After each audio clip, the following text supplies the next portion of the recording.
Bismillahirrahmanirrahim. Assalamualaikum warahmatullahi wabarakatuh. Halo semuanya, perkenalkan nama saya Kofi Haryasena Marhayudi, NIM 210101171401008. Di sini saya ingin mempresentasikan tugas rekayasa nilai, yaitu studi kasus case 9 yang berjudul True Delta Facility, Sacramento, California.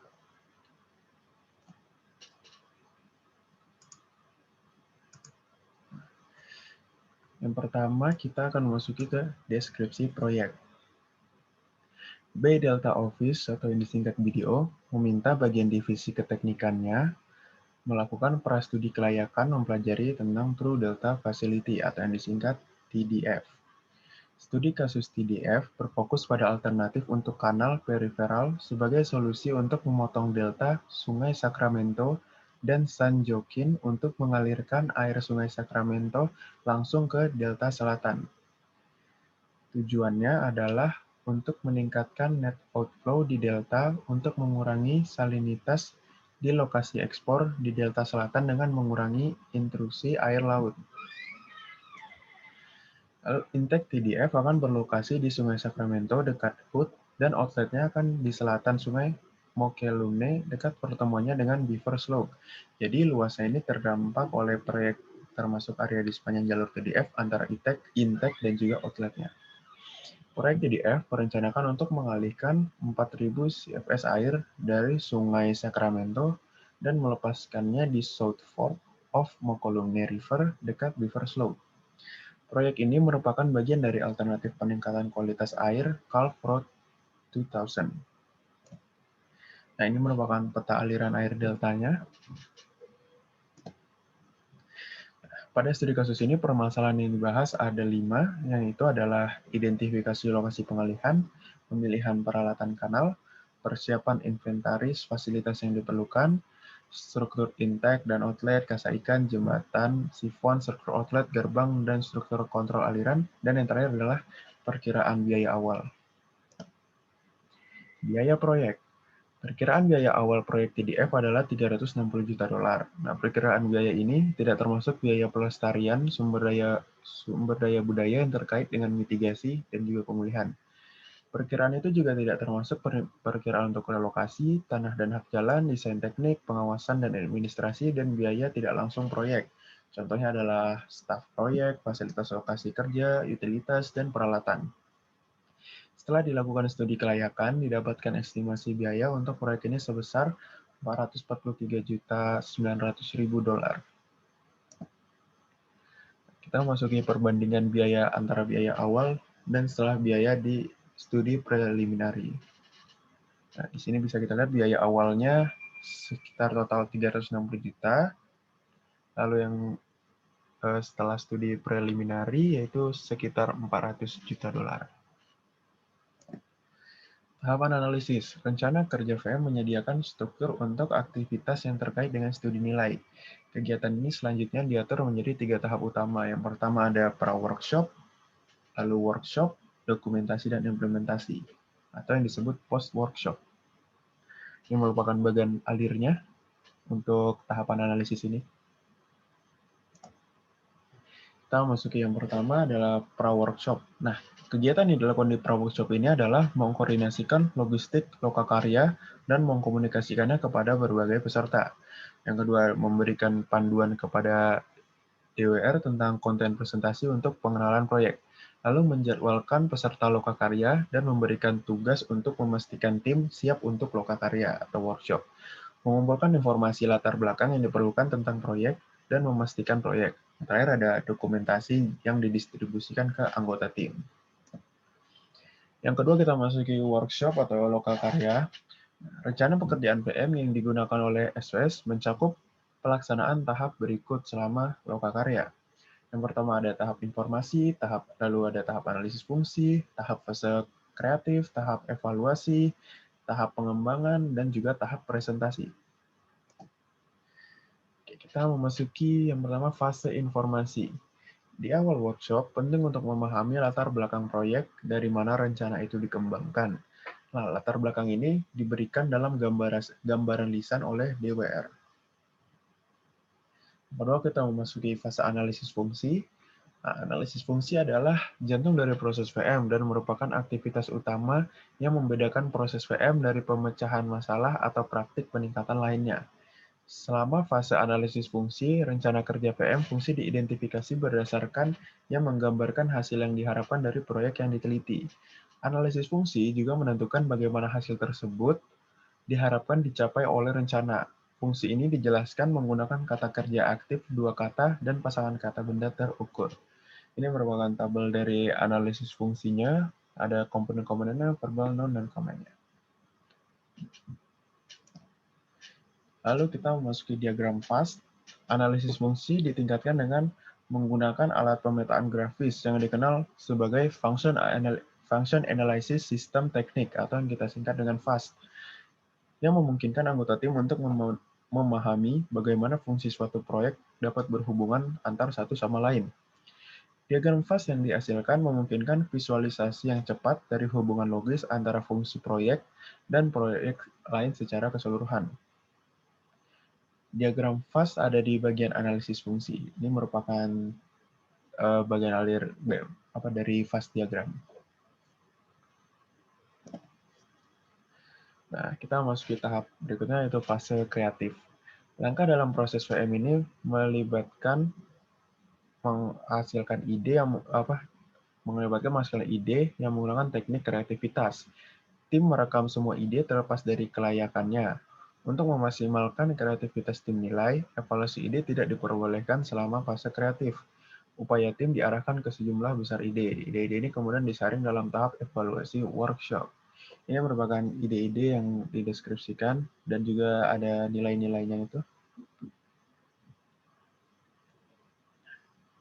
Lalu kita memasuki fase evaluasi. Dalam fase ini, tim memilih ide yang paling bermanfaat untuk dikembangkan lebih lanjut. Setelah melakukan pemungutan suara awal, ketua tim menilai berapa banyak ide yang dapat dikembangkan menjadi alternatif nilai dalam sisa durasi workshop. Dari penilaian ini, semua ide dengan jumlah suara tertentu dipilih untuk dikembangkan. Kriteria yang digunakan untuk seleksi ide-ide itu adalah nilai yang melekat, manfaat, dan kesesuaian teknis dari ide tersebut. Lalu besarnya potensi penghematan biaya yang diharapkan, baik modal maupun daur hidup. Yang ketiga ada potensi penerimaan DWR atas gagasan tersebut. Fase pengembangan. Selama tahap pengembangan workshop, setiap ide diperluas menjadi alternatif yang bisa diterapkan untuk konsep proyek asli. Pengembangan terdiri dari menyiapkan gambaran alternatif nilai, mengevaluasi kelebihan dan kekurangan, dan membuat perbandingan biaya. Setiap alternatif disajikan dengan narasi singkat untuk membandingkan konsep asli dan konsep alternatif. Sketsa dan perhitungan singkat juga dikembangkan jika diperlukan untuk memperjelas dan mendukung alternatifnya. Alternatif nilai ini dikembangkan selama workshop disajikan. Value tim leader dan sejauh mungkin anggota tim lainnya meninjau setiap alternatif untuk meningkatkan kelengkapan dan akurasi dari ide.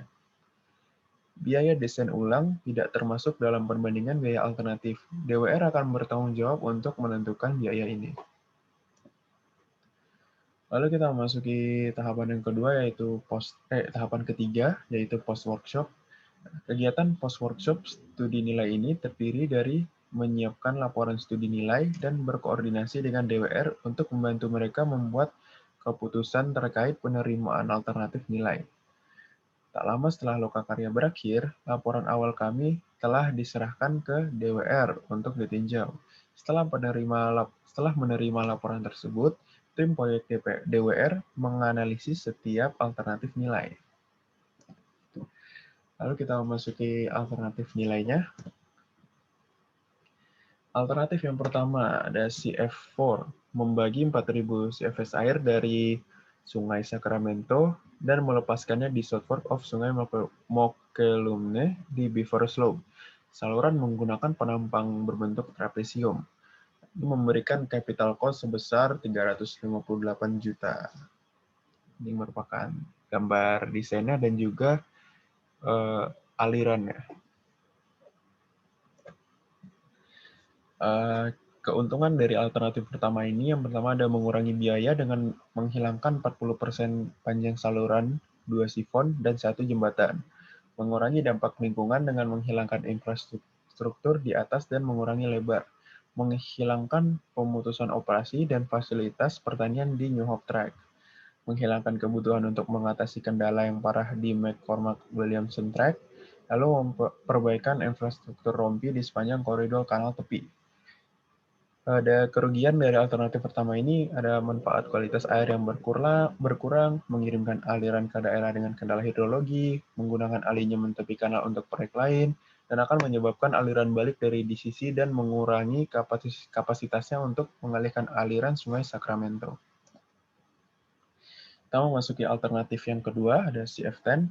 Struktur intake di utara Walnut Grove atau log termasuk sekat ikan di sungai, gorong-gorong kotak yang diperkuat melalui bagian tanggul depan, rak sampah, stasiun pompa kepala rendah atau kecuali alternatif B, pintu air, beberapa pipa ke sungai Mokelumne, dan struktur outlet.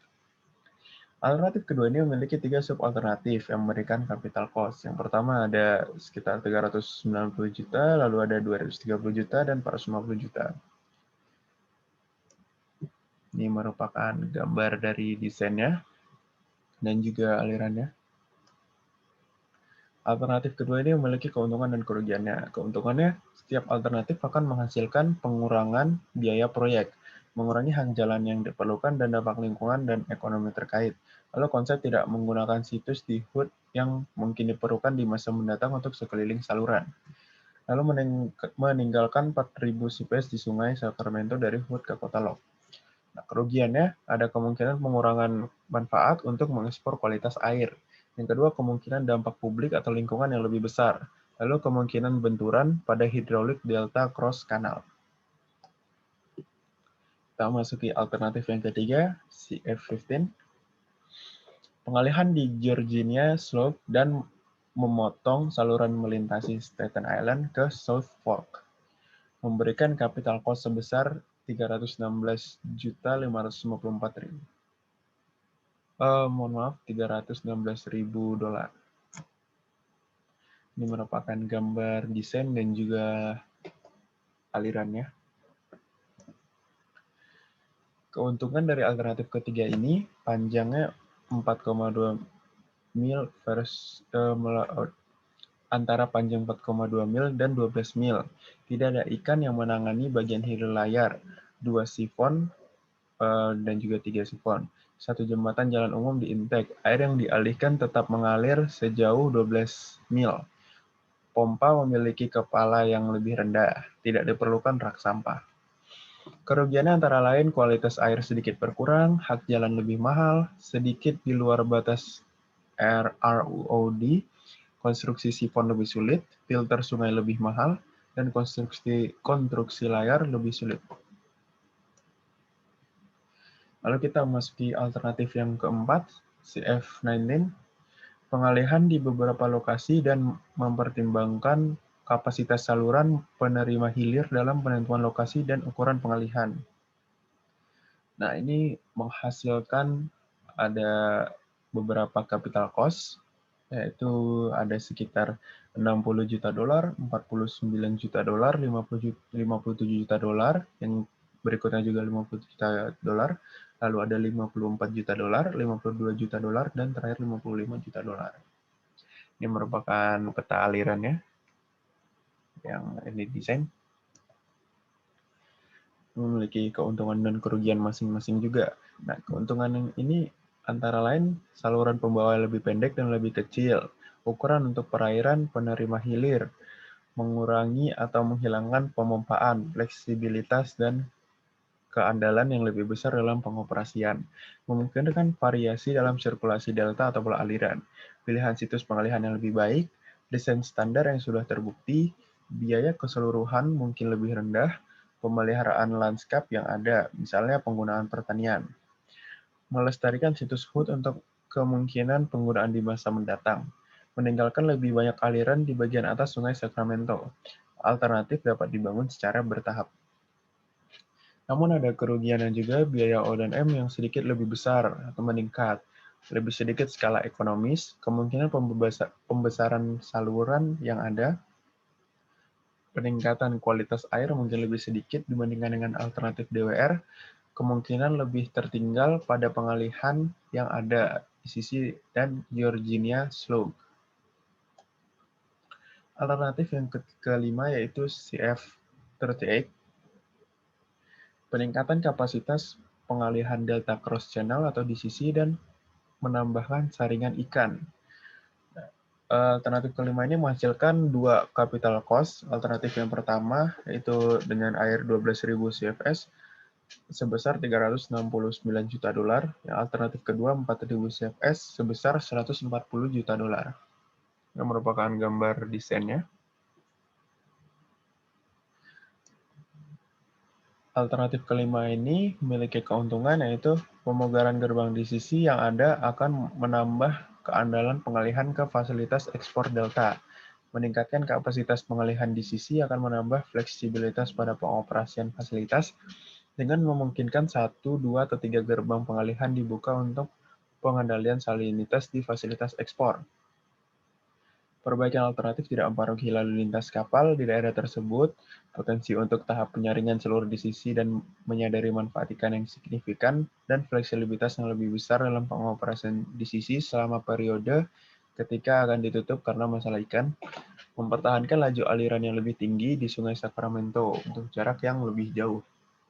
Kerugiannya, tingkat perbaikan saluran hilir yang diperlukan untuk mengakomodasi peningkatan pengalihan DCC tidak diketahui dan mungkin menimbulkan biaya tambahan. Lalu alternatif ini dapat mengakibatkan perubahan yang sering dan cepat pada ketinggian permukaan air di hilir, yang dapat merugikan saluran hilir dan pengguna air pada bagian tersebut. Pengalihan yang meningkat dapat mendorong penarikan tambahan oleh pengguna hilir.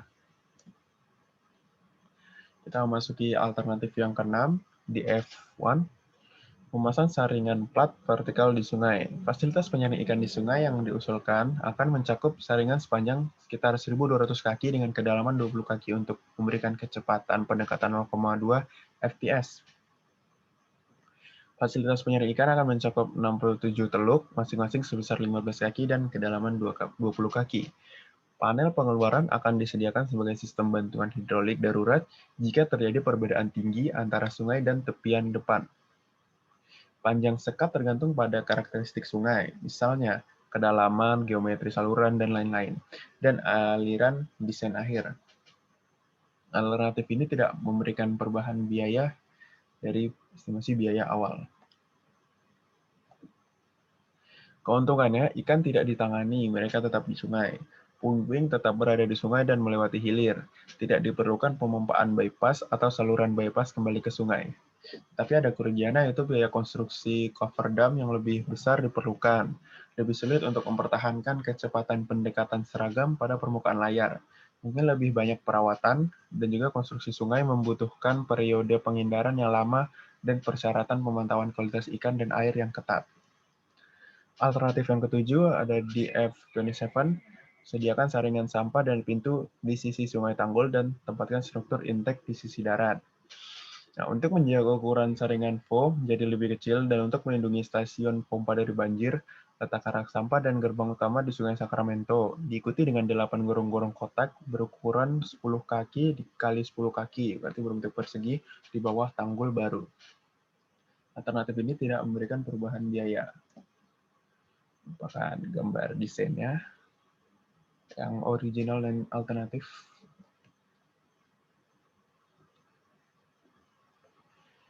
Nah, keuntungan dan kerugiannya. Keuntungan menjaga kebangunan penting di sisi tanggul yang kering, memenuhi persyaratan Dewan Reklamasi Negara untuk gerbang utama dan gerbang sisi darat, sesuai dengan desain garis aliran pada box gorong-gorong, dapat dibangun di seberang tanggul yang sudah ada dan dengan demikian tidak membuat tanggul di sungai. Dapat juga diterapkan ke konsep saringan asli dan lokasi pompa. Dapat diterapkan baik di tepi sungai atau tanggul yang ada atau di embayment jauh di belakang. Memiliki satu kerugian pada alternatif ketujuh ini, yaitu akan membutuhkan persetujuan dari Dewan Reklamasi Negara dan Korps Insinyur. Maka urusannya akan lebih panjang. Nah, sekian presentasi dari saya tentang Case 9 True Delta Facility Sacramento. Lebih kurangnya mohon maaf. Saya ucapkan terima kasih. Wassalamualaikum warahmatullahi wabarakatuh.